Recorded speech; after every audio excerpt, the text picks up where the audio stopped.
On January 16, 1945, beneath the gardens of the Reich Chancellery in Berlin, Adolf Hitler moved into a world built almost entirely from concrete, steel, and compressed air.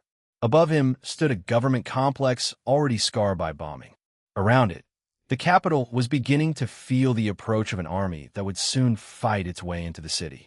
Below ground, behind reinforced doors and several meters of concrete, was a bunker designed to keep its occupants alive when the world above them became impossible to inhabit. But the structure beneath the Chancellery had not originally been conceived as Hitler's final refuge.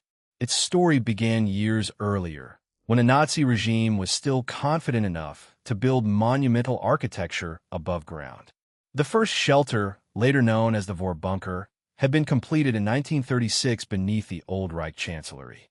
It was an air raid shelter concealed beneath a large reception hall with a roof around 1.6 meters thick.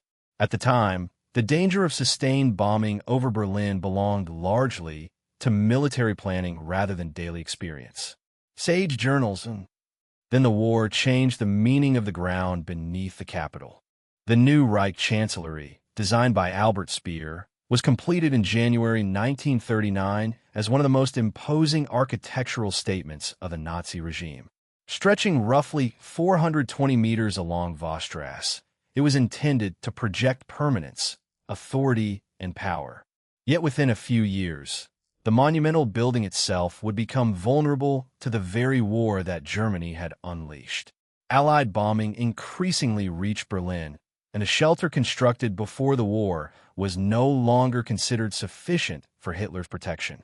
Deutsches Historisches Museum, DHM, too. By 1943, German air superiority over the capital had been lost. Hitler ordered a much more heavily protected bunker to be constructed in the Chancellery Garden. The project was assigned to Albert Speer, with Karl Piepenburg responsible for construction, and the Hochtief Company carried out the work. A deep excavation was made in the garden, eventually producing a structure sunk roughly 8.5 meters below ground. The new bunker was connected to the older Führerbunker, creating the subterranean complex that would later become known throughout the world as the Führerbunker. Sage journals and engineering such a shelter in the center of Berlin presented a problem very different from building a conventional basement. The purpose was not simply to put people underground. The structure had to absorb the enormous pressure generated by nearby explosions, protect against blast and fragmentation, maintain breathable air, provide power and water, and remain functional while the surface became a battlefield. The answer was mass. The newer bunker was constructed as a heavily reinforced concrete structure, with a roof and walls measured in meters rather than centimeters. Berlin historical documentation records a roof approximately 3.5 meters thick and walls between roughly 3.5 and 4.9 meters in the new structure. The finished complex contained a network of small rooms, technical spaces, communications facilities, sanitary installations, and living quarters. Its engineering was deliberately conservative. Thick concrete, protected entrances, controlled ventilation, and redundant systems were more important than comfort. Gedenktafeln in Berlin 3. The bunker therefore became a machine for surviving underground. Electricity could be generated by diesel equipment. Air was circulated and filtered. Steel doors and gas-tight sections allowed parts of the complex to be isolated. The deeper bunker contained Hitler's accommodation, along with rooms used by senior members of the regime and their staff. A communications center connected the underground headquarters with the outside world, while a map and conference room allowed military reports to continue arriving even as the front moved ever closer to Berlin. Wikipedia 4. This was one of the central contradictions of the structure. It had been engineered to resist the physical forces of modern warfare, but no engineer could reinforce the political system that occupied it. The concrete could stop fragments. It could resist blast. It could protect machinery and people from collapsing buildings. It could not restore Germany's armies, reverse the advance of the Red Army, or reopen the strategic situation outside Berlin. As the war entered its final phase, the bunker became increasingly important because the surface was becoming increasingly dangerous. By April 1945, the Battle of Berlin had begun in earnest. On April 16th, the Soviet offensive towards the capital began. The German defensive system was under enormous pressure, and Soviet forces fought their way towards the city from the east. Deutsches Historisches Museum, DHM 5. Inside the bunker, the scale of the outside catastrophe was difficult to see directly. The underground rooms were insulated from much of the visual world above. Yet the war could still be heard. Explosions shook the buildings overhead. Communications brought reports of collapsing defensive positions. Couriers and officers moved through the Chancellery complex while the city around them burned. The deeper the crisis became, the more the bunker changed from an emergency shelter into the center of the collapsing Nazi government.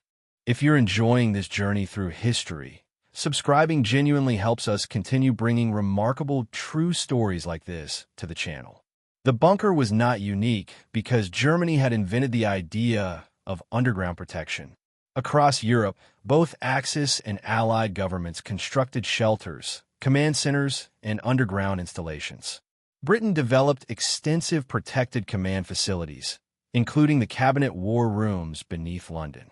Germany constructed thousands of bunkers, from relatively small air raid shelters to enormous submarine bases and fortified command installations. The organization TOT became one of the principal instruments of this vast construction effort, employing enormous numbers of workers, including forced laborers and prisoners of war under brutal conditions. Deutsches Historisches Museum, DHM 6. What distinguished the Chancellery bunker was not simply its thickness of concrete. It was the combination of engineering and political purpose. The British Cabinet War Rooms were designed to allow government to continue functioning during air raids. German bunker construction served similarly practical purposes in many locations. The Führerbunker, however, became the protected headquarters of a dictatorship whose military position was collapsing. Its engineering could preserve the physical lives of those inside, but it increasingly isolated them from the reality beyond the walls. That distinction matters. A bunker is often imagined as a symbol of absolute security. In engineering terms, it is nothing of the kind. Every shelter has limits. The thickness of its concrete, the quality of its ventilation, the reliability of its power supply, the security of its entrances, and ultimately the survival of the system that keeps those services functioning. The Chancellery bunker was extraordinarily robust for its purpose. It was never intended to make Berlin invulnerable, nor could it protect the city itself. The millions of civilians remaining in Berlin had to seek protection in basements, public shelters, and other bunkers while artillery and air attacks battered the capital. The German Historical Museum records that around 2 million people remained in the devastated city during the battle, facing daily bombardment and the collapse of normal life. Deutsches Historisches Museum, DHM 5. The bunker therefore existed within a much larger landscape of underground survival. By late April, the surface world and the underground world were becoming dangerously close. Soviet troops were advancing through Berlin. The Reich Chancellery was under fire. Hitler remained underground with Joseph Goebbels, Martin Bormann, and others who had chosen to stay. The atmosphere inside became increasingly detached from the military reality outside, even as communications continued to report the shrinking perimeter around the government district. Deutsches Historisches Museum, DHM 5. On April 29th, Hitler married Eva Braun inside the bunker. The following day, April 30th, 1945, he and Braun died there by suicide. Deutsches Historisches Museum, DHM 7. The engineering problem had been solved. The historical problem had not. The bunker had protected its occupants from the immediate physical consequences of the battle, but by the final days of April, there was nowhere meaningful left for that protection to lead. The structure could preserve a command room long after effective command had disappeared. It could maintain filtered air while the political system above ground was disintegrating. That is why the bunker is so revealing when compared with the wider German construction program. Nazi Germany had invested enormous resources in concrete fortifications, command centers, submarine pens, and defensive works. The West Wall alone eventually incorporated thousands of bunkers and other fortified structures. Yet even extensive fortification could delay an enemy without changing the underlying strategic balance. Deutsches Historisches Museum, DHM8. The Führerbunker represented the same principle on a much smaller scale. It was an impressive piece of protective engineering. It was not a weapon capable of altering the war. Its walls were designed to defeat blast, not armies. Its ventilation system could keep air moving, but could not keep a government functioning indefinitely.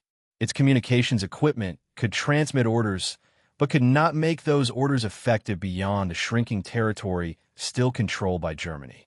And its reinforced concrete could survive impacts that ordinary buildings could not, while the regime it sheltered was approaching its final hours. After Hitler's death, the bunker ceased to be a functioning headquarters. The war in Europe ended with Germany's unconditional surrender on May 8, 1945. Deutsches Historisches Museum, DHM 9. What happened next was almost as revealing as the bunker itself. The surviving structure became a physical problem for the new authorities in Berlin. It was associated not merely with a military headquarters, but with the final days of Nazi rule. In 1947, attempts were made to destroy parts of the bunker complex. Further demolition and clearance followed in later decades. By the late 20th century, the site had been extensively cleared and filled. Berlin historical sources note that only remnants of the original structure remain beneath the ground. Berlin History 10. For years, the absence of a visible monument encouraged the growth of myth. The Führerbunker became larger in popular imagination than it had been in physical reality. Stories accumulated around its corridors, rooms, and occupants. Yet contemporary research emphasizes that it was only one part of a much larger network of bunkers beneath the government district. A Berlin historical marker specifically warns against treating it as an enormous underground fortress of almost limitless proportions. Gedenktafeln in Berlin 3. That correction is important because the real story is more revealing.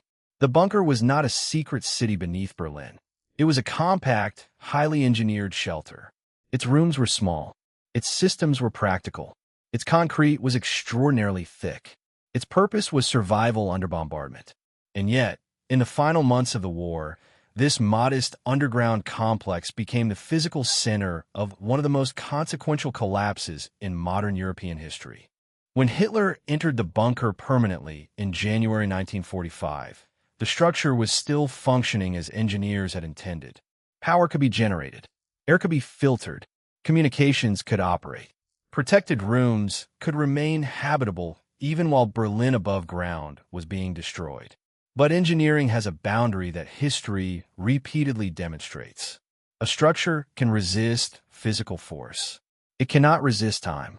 The deeper Hitler went beneath the Reich Chancellery, the less relevant the monumental architecture above him became. The vast halls, marble corridors, and ceremonial spaces of the new Reich Chancellery had been designed to project permanence. The bunker was designed for the opposite condition, a world in which the surface could no longer be trusted. By the end, the symbolism had reversed itself. Above ground stood the ruins of a regime that had promised permanence. Below ground stood a bunker that had been engineered to survive the destruction. And in that protected space, the final decisions of the Nazi leadership were made while Soviet troops fought through the streets outside. The question, then, is not whether the Führerbunker was strong enough. It was. The concrete did what concrete was supposed to do. The question is what that strength ultimately accomplished. It preserved a handful of rooms while the political and military system surrounding them collapsed. It gave its occupants shelter from bombs, but not escape from the consequences of the war. It demonstrated the sophistication of wartime protective engineering, while simultaneously exposing the limits of engineering when confronted by strategic defeat. Today, little remains visible at the site. The bunker was deliberately obscured, the ruins cleared, and the landscape changed. Yet beneath the ordinary surface of modern Berlin lies the physical trace of an extraordinary engineering project. It was built to withstand the war from below. In the end, It could only witness the war being lost above.